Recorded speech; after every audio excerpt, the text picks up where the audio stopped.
आपके साथ ऐसा कभी हुआ है you had to go for a presentation, आपको लोगों के सामने बोलना था एंड आपका माइंड ब्लैंक हो गया, आपको कुछ समझ नहीं आ रहा है कि अब आगे क्या बोलूं, आपने पूरी तैयारी करी थी लेकिन वहां पे लोगों के सामने आते ही यू आर एब्सोल्युटली ब्लैंक, आपके हाथ पे ठंडे पड़ जाते हैं and you just feel it is so embarrassing. क्या करूं? I'll share with you few strategies which I use when I go and speak in front of people. This will help you avoid going blank in front of people. The first one is mind mapping. अब समझो mind mapping होता क्या है। It's like creating a mental GPS for your thoughts. क्या मतलब हुआ कि जब भी आपका माइंड ब्लैंक हो जाए तो एक माइंड मैप को विजुलाइज करो, जो मेन टॉपिक है उसको सेंटर में लिखो, जिस बारे में बात करने वाले हो उसको सेंटर में लिखो और उसके चारों तरफ जो की पॉइंट्स हैं, जो सपोर्टिंग पॉइंट्स हैं, उनको लिख दो। एग्जाम्पल के लिए अगर आपकी मीटिंग है एंड आपको डिस्कस करना है अबाउट योर लेटेस्ट प्रोजेक्ट, तो क्या करोगे? You'll create a mind map with the project name in the centre, और जो भी की एलिमेंट्स हैं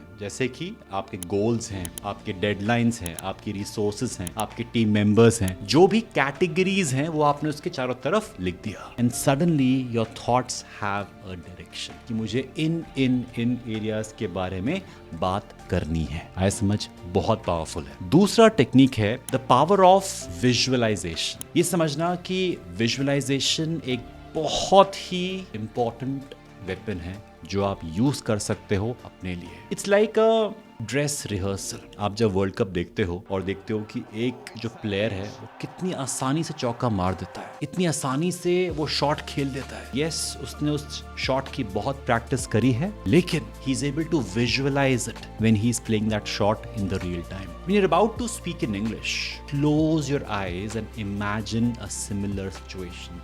Visualize yourself speaking fluently and confidently. होता क्या है कि हम लोग बोलने से पहले क्या करते हैं विजुअलाइज, कि अगर मैं ब्लैंक हो गया तो, अगर कुछ याद नहीं आया तो, अगर लोगों ने मजाक बना दिया तो। This is what we visualise, कि मेरे जो शब्द नहीं निकलते। We think of all those things. The more you do this, the more you will have blank mind. Rather the more you visualize success, you will see positive results. Think of a sports player. I again say, who has that perfect shot, चाहे आपके कोहली जी हो, चाहे रोहित शर्मा जी हो, when it comes to the real deal, they are better prepared. And the same logic applies for your English speaking moments. Third technique आती है जहाँ पे आप खुद से बात करते हैं.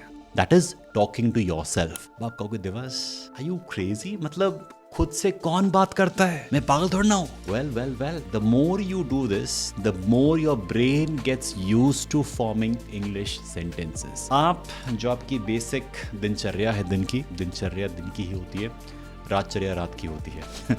एनीवे, जो आपकी दिनचर्या है, जो आपके डेली चोर्स हैं, जो भी आप कर रहे हैं, उसको बयां करिए सिंपल सेंटेंसेस के जरिए। अब एग्जांपल लेते हैं कि इमेजिन आप खाना बना रहे हो, अगर बनाते हो तो instead of thinking about what you are doing, start narrating it in English. क्या बोलेंगे? Say I am chopping the vegetables right now and next I will fry them. अगर आप नहाने जा रहे हैं, I will take a bath, that's one part, I will fill water in the bucket. Maybe ये perfect sentence ना हो. Maybe I'll brush my teeth, I'll put toothpaste on the toothbrush. ये बहुत आसान सा सेंटेंस है, इससे बेटर आप कर सकते हैं, लेकिन इंस्टेड ऑफ सेइंग कि मैं ब्रश करने जा रहा हूं, उस पूरे प्रोसेस को break it down into simple sentences. It might feel odd at first कि क्या हो रहा है ये, but it's an excellent way to train your mind. Try doing it. आप जब वॉक पे जाते हैं, आप जब शूज पहनते हैं, आप जब शूज निकालते हैं अपने कबर्ड से,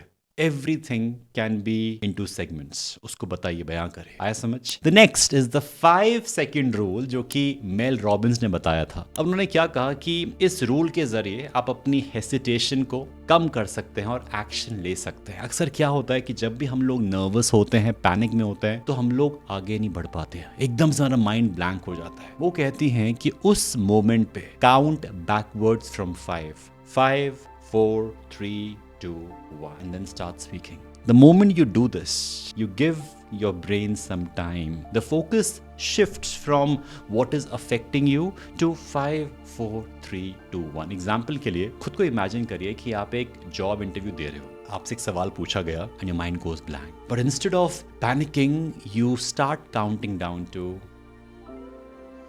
damn, that's it. You're confidently answering the question. Take a pause, जल्दबाजी मत करिए। लोग हबड़ तबड़ में रहते हैं कि मैं एकदम से जवाब दे दूं। बहुत ध्यान से सुनिए बात को and then answer.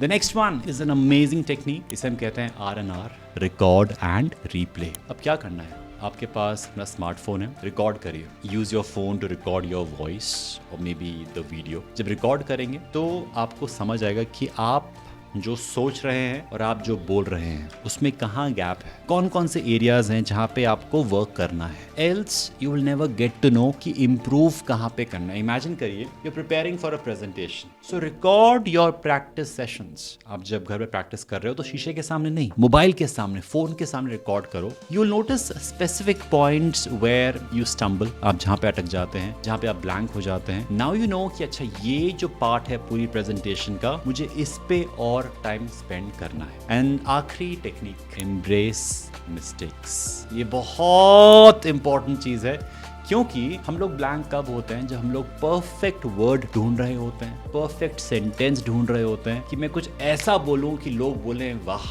Fear of making errors is a key trigger for a blank, for a mind to go blank. ये समझो कि mistakes are a part of the learning process. The more you embrace them, the less likely you will go blank due to fear. Example देखो कि एक scenario देखो, you are chatting with a native English speaker और उनसे बात करते करते आप एक वर्ड या फिर एक फ्रेज पे अटक गए। अब instead of my God feeling embarrassed, feeling like अरे मैंने ये वर्ड कैसे बोल दिया, मैंने वर्ब में गलती कर दी, मैंने टेंसेस में गलती कर दी, मैंने ये वर्ड सही से प्रोनाउंस नहीं किया, खुद पे हंस दो। That's okay, that's okay, right. अरे I just realize that I didn't pronounce that word correctly, और आई जस्ट रियलाइज दैट मैंने स और श में गलती कर दी। दैट्स ओके, आप ये एक्सेप्ट कर रहे हो instead of hiding it. Be comfortable. और ऐसा करने से the other person finds you more authentic, कि इस शख्स को फर्क नहीं पड़ता। This person is so confident, he knows that it's okay to make mistakes, then feel sorry about it. Oh my God, मैंने क्या बोल दिया। आई बात समझ। I'm damn sure अगर आप इन 6 स्ट्रैटेजीज को फॉलो करोगे, आप अगर ब्लैंक हो भी गए तो भी आप खुद को संभाल लोगे। अक्सर लोग संभाल नहीं पाते हैं and they just don't show up. अगली बार जितनी भी तैयारी करी है, do show up and apply these strategies. I would see you in my next video. Also let me know कि जो अगला वीडियो है वो किस टॉपिक पे आना चाहिए। I would love to create videos based upon your suggestions. Till then, stay awesome and stay productive.